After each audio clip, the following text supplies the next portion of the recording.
Hey guys, so I know what kinds of things you want to see. Be sure to like, comment, and subscribe. Okay, well, you saw me build this consist a few days ago, and I told you that it'd have kind of a quirky locomotive to pull it. Indeed, it is very quirky. It's the MTH Erie Triplex 28882. It's an incredible machine, and I'm going to demonstrate it and talk about it a little bit more for you today. The cars that it's going to be pulling are these new old stock, well, almost all of them are new old stock IHC Erie heavyweights. In fact, they're so new the grab irons haven't even been installed, but I'm not going to worry about that right now. I'd rather just get to running this locomotive and seeing what it can do. Now, in real life, the Erie Triplex pulled coal cars, but you know what? As I said in the unboxing video, I'm basically an overgrown raccoon, and I just love passenger cars. I especially like the way these heavyweights look. I haven't seen anything quite like them, so I'm going to be happy to run them. The locomotive itself is made by Matt's Train House, MTH, which is now defunct, but Scale Trains have bought them out, so hopefully they'll be able to continue on the tradition that this company started. Now, as I stated in the unboxing video, this is actually the second one of these I received. The first one's drive gears actually seized up within about 3 minutes and it was just unusable. This one looked to be either near new or brand new, and it worked really good coming out of the box, with some quirks, which I'll talk about a little bit later. All right, if you remember from that video, also when I returned this, I got a really nasty message from the owner who had already sent me the replacement actually, and he accused me of making this locomotive unusable. He had accused me of, causing the gangplank between the cab and the tender to fall off, and therefore it was just junk. But as you can see, this one fell out too. I'm not sure why this was more important to him than the actual gear seizure. Maybe he felt he could deal with that. But from what I can tell, this is actually a pretty weak part, and it's bound to break. I mean, here you can see it closely. It's nicely detailed. It has texturing, just like I'm sure the real one does. But if you look, the only thing that holds this onto the locomotive are two little pins, and one of them's broken off, and that's never coming back. There's no way I'm going to be able to glue that on there, and I'm not going to be able to fabricate one on there. So what I did was went down to a local Hobby Lobby, and I bought some of this hollow aluminum tubing, 5100, and what's nice about it is I'll be able to somehow affix this tubing to the underside of this, and then I'll probably go ahead and break the other pin off, and I will be able to put a wire through these two lugs here that are on the locomotive, push them through the hollow tube, and then secure it somehow so that the gangplank gets back on there relatively securely. So I think that'll be a good solution. I don't know if super glue is the best here as far as gluing aluminum to plastic. I'm not entirely sure what I'm going to do, but I think this solution will work just fine. As you can see, it's a beautifully detailed model. I think, it's one of the more detailed steam engines that I own outside a couple of the brass pieces. It certainly looks like it's quality built. There's no doubt about that. You can kind of see some of the scale model items. You can see some springs and you can see some wires when you look at certain angles, but that's certainly not going to distract me from the fun that I think I'm going to have with this. All right, well, let me just take a brief second to just give you a quick synopsis about this locomotive prototype. It's got a pretty interesting history. Now, in order to understand why this model is even a thing in the first place, it helps us to know about the prototype and what it was used for. As for the Triplex, it's really the geography of the region and the loads that it carried that dictated its design and function. The railroad sits right above one of the richest coal vein locations in the entire world. This allowed them to carry coal, raw materials, and other goods into an area we now know as the Great Lakes megapolis. Not only that, the Erie Railroad's eastern terminal was in the New York metropolitan area, which was one of the largest manufacturing centers in the entire country. The megapolis contains large cities such as Toronto and Buffalo, Cleveland, Akron, and Youngstown, Dayton, Springfield, and Chicagoland. Many of these metropolitan areas have large ports on the Great Lakes, which allows those goods and raw materials to be transported even farther. Now, for those of you that aren't familiar with the geography of this region, this part of the United States is extremely mountainous. The Erie Railroad wasn't primarily hauling pillows and toilet paper, it was hauling heavy, long trains like those coal trains. The Erie Railroad worked hard to cover this impressive geography. In some places, there was over a 1.5% average grade over just an 80-mile section, and within that section, there were over 100 curves. Now, the town of Deposit, New York, where coincidentally the Erie Railroad got its start in 1836, is closest to Gulf Summit, which is the highest point in the Susquehanna Hill Run going from Susquehanna, Pennsylvania to Deposit, New York. The Susquehanna Hill Run always required pushers, but maintaining several pushers on the ready was an expensive undertaking, and not only that, during this time it was really difficult to coordinate the movements of that many locomotives. And it is from this reality that the Triplex was born. The Triplex was delivered to Erie Railroad starting in 1914, and they received 2 more copies after that, finishing finally in 1918. One Triplex was designed to handle the load of these 3 locomotives. That's why it has 3 driving sets. Just like the 3 you see here, this was designed to be a pusher locomotive and only run really short spans at really low speeds because they had to go up steep mountain grades. In fact, about 10 miles per hour was as fast as they were designed to go. This configuration is known as a 2-8-8-8-2. The 2 front wheels and the 2 back wheels are just pilot wheels that are helped designed to guide the locomotive around turns.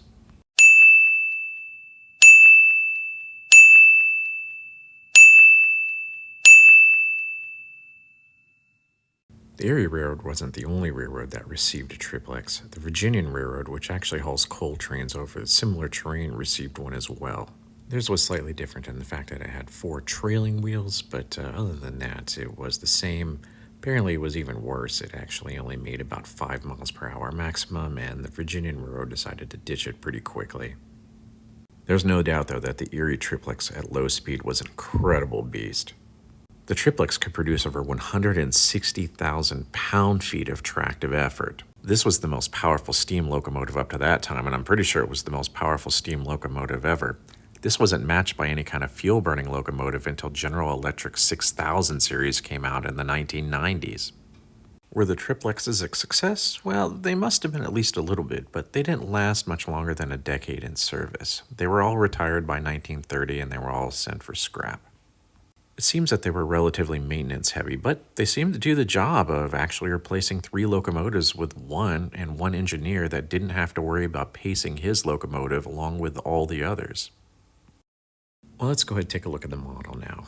Since it's an MTH, it's going to have some quirks, and the first thing you're going to need to do if you're going to run it on DCC, in CV value 52 to 1. I explained why you have to do this in a previous video, but if you don't do this, a lot of the CV changes you're going to make just won't take, so you're going to want to do this right away. Even though this model has 3 driving sets, only the front 2 work. You can see here that they remain stuck because they're hooked to the motor, while the back one just rolls on its own because it's not hooked up to anything. The Roco DM3 I have is just like this, except the outer 2 are driving and the center ones are actually idle. Okay, if you haven't seen this, you're probably thinking that this is going to be a massive locomotive. I mean, it has 3 driving sets for crying out loud, so it must take up quite a bit of real estate on your track. There's no doubt that it's a reasonably length locomotive. It's approximately 14 inches long in total, so I know this isn't a perfect representation, but I kind of moved the photograph around, so you'll just have to take my word. It's right around 14 inches long, which, it's respectable, there's no doubt. But let's take a look at this sitting next to my Baltimore and Ohio Yellowstone EM1. The M1 is actually the largest locomotive that I own, but it's actually one of the smaller Yellowstone locomotives. The Yellowstone is clearly wider, it's clearly larger in diameter, it's beefier overall, so there's one area where the triplex just doesn't quite measure up. Now here I've lined up the 2 locomotives front of the cab to front of the cab, which I think is the best way to probably measure these things as close as I can on an apple-to-apple basis. Now, when I do this, the Yellowstone is actually about 1.5 inches longer, which translates to about 11, almost 12 feet in real life. So there's no doubt that the Triplex is a big locomotive, but it's not the biggest. So if you get one of these, don't expect it to just dominate your track. Now, one of the first quirks I'm going to point out about this locomotive is how absolutely loud the fan-blown smoke unit is. I do think that the camera's microphone is exaggerating the noise a little bit, but when it's quiet and there's nothing really going on and the locomotive is idle, it's just brutally loud at times. Now, I can go in there and sort of take it apart and lubricate the drive shaft for the fan, but oh gosh, I just wish it was better out of the box. Let's take a listen here as I just start up the locomotive into idle, and you can hear the fan kick in.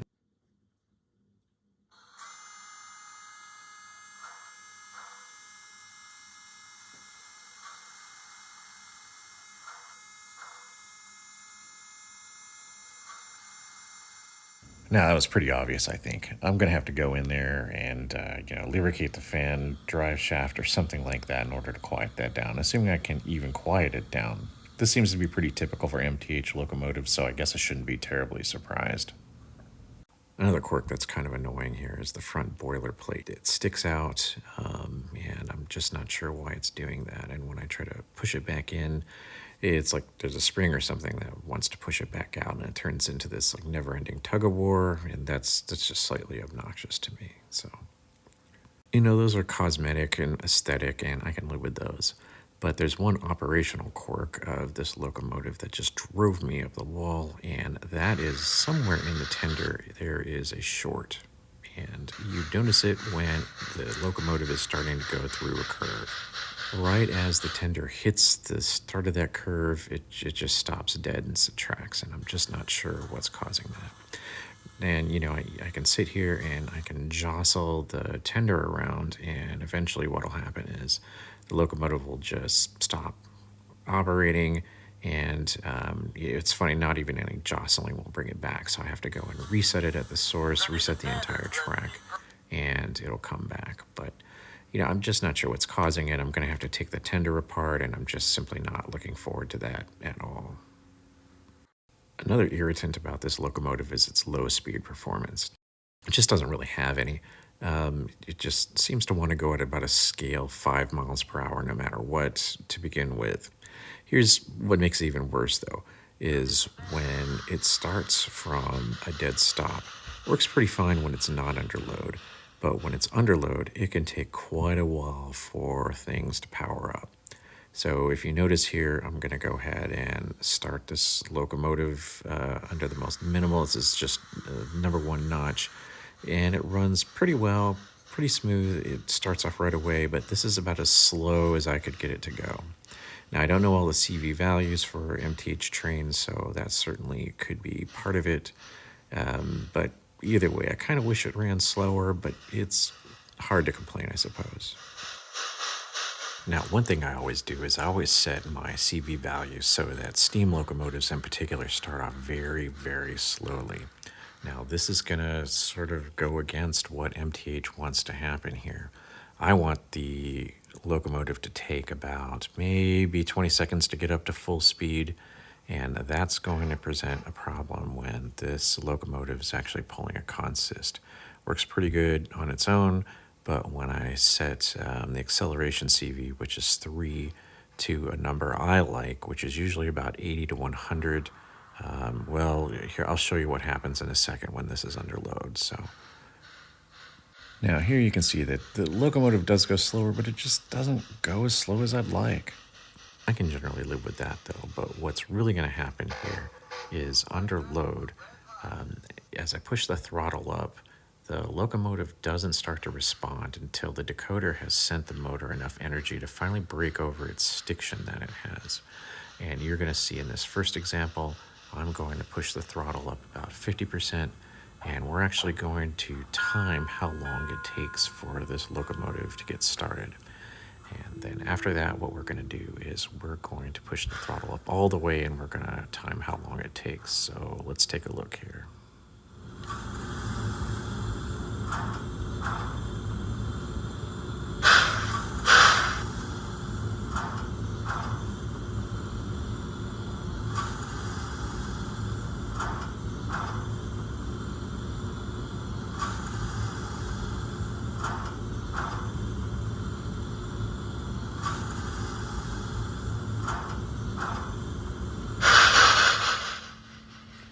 Now, as you can see, the locomotive didn't slowly accelerate. It waited until it had enough actual energy going to the motor, and then it just bolted at that speed. And of course, we had that lovely tender short once again, so the whole thing stopped. All right, let's go ahead and push this up all the way, and that should theoretically make it accelerate more quickly out of the block. And let's see how long this takes.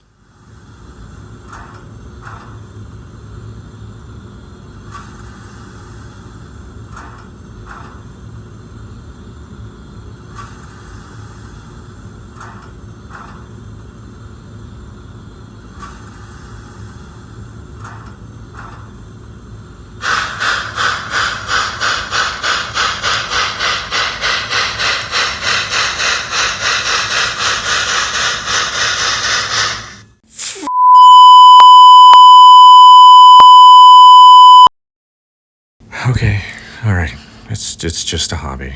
It's just a hobby. Okay, well, now that I've had a little bit of time to calm down and think about things and put things in perspective, let's just take a look at the triplex running around the track. Now, that tender short made making this video an absolute chore at times. On top of that, I haven't done any kind of modifications to the River Rossi made passenger consists. The grab irons aren't installed, and some of the cars are just leaning and wobbling all over the place, so it looks pretty funky at times. But no matter, this thing was going to be fun one way or another, so in order to make sure it was, I had to put it on the track. And so whatever. We can't wait for perfection, right? We've got to have fun with what we've got and appreciate it as is sometimes. So I'll be quiet now and let this thing run, and let me know what you think by liking, commenting, and subscribing. Thanks tons.